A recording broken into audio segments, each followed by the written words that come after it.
प्राप्त हो चुके थे। मैं नहीं जानती थी कि किस पाप के कर्म से मुझको यह फल मिला। हे मातेश्वरी, हमारे भाग्य से आप यहाँ आ गई, सो मेरे पति को जीवित करके मुझे पर कृपा कीजिए। इंद्राणी ने कहा, हे सुभगे, गत वर्ष जो तुमने अपने पिता के घर में करक चतुर्थी का व्रत किया था, सो बिना चंद्रमा के उदय हुए ही तुमने उसको अर्घ दे दिया था।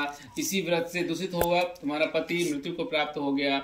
अब तुम यत्न के साथ इस करक चतुर्थी का व्रत करो, तत्पश्चात इस व्रत के प्रभाव से मैं तुम्हारे पति को जीवित कर दूंगी। श्री कृष्ण जी कहने लगे कि हे द्रौपदी, इंद्राणी के वचन सुनकर वीरवती ने विधान पूर्वक उसका व्रत किया। इस प्रकार करक चतुर्थी का व्रत करने से इंद्राणी ने प्रसन्न होकर जल के द्वारा अभिसिंचन कर उसके पति को जीवित कर दिया।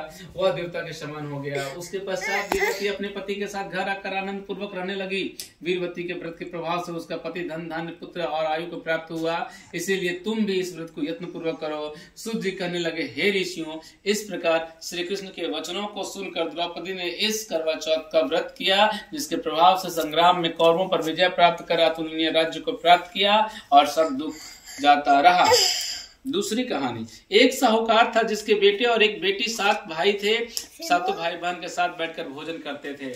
का चौथ का व्रत आया तो भाई बोला, बहन आओ भोजन करें। बहन बोली, आज करवा चौथ का व्रत है, चांद उगने पर ही खाओगी। तब भाई ने सोचा कि चांद उगने तक का बहन भूखी रही, तो एक भाई ने दिया जलाया, दूसरी भाई ने छल्ली लेकर उसको ढंका, नकली चांद दिखाकर बहन से कहने लगी, चांद उग गया है, अर्घ दे ले। बहन अपनी भाभीियों से कहने लगी, चलो अर्घ दे। तो उसकी भाभीियां बोली, तुम्हारा चांद उगा होगा, हमारा चांद तो रात को होगा। बहन ने तब अकेले ही अर्घ दे दिया और खाने लगी। पहले गिलास के में बाल आ गया, दूसरे गिलास में कंकड़ आ गया और छोटी ननद थी, उसके भी पाँव लगी। तो उसने कहा, सुहागिन रहो, सपूती रहो। यह सुनकर पल्ले में गांठ बांधी और ननद को सोने का सिक्का दिया।